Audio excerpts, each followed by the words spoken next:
ৰাতি 2টা বাজিলে এতিয়া মই দোকান বন্ধ কৰিলোঁ এতিয়া মই ঘৰত যাওঁ আজি তাৰমানে কাষ্টমাৰ বহুতে কম যিহেতু আজি 26 জানুৱাৰী পৰিলে সেইটো কাৰণে কাষ্টমাৰ কম আছে ঘৰত আহিলোঁ সেয়া দেখিছে ডকাইত যেন পাইনে নাই ঘৰত আহিব ওলাইছোঁ আৰু মানে ঘৰত আহি আৰু কাপোৰ চিলাইখিনি চাফাত দিলোঁ গৰম পানী কৰি কিনে ৰাতিয়ে গৰম পানী দি থৈ দিলে কাপোৰটো চাফা হয় সেইটো কাৰণে দিলোঁ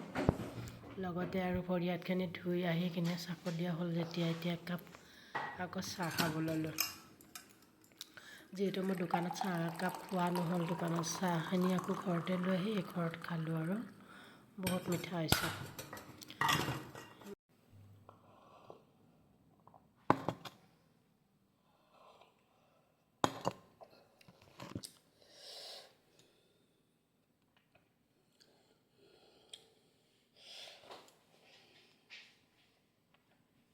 দুটা 34 এতিয়া ৰাতি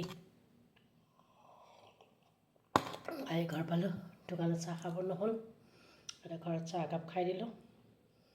মানে এতিয়া শুই দিম একেবাৰে ৰাতিপুৱা 11টা বজাত ৰাতি চবে শুই থাকে মই কাম কৰি থাকোঁ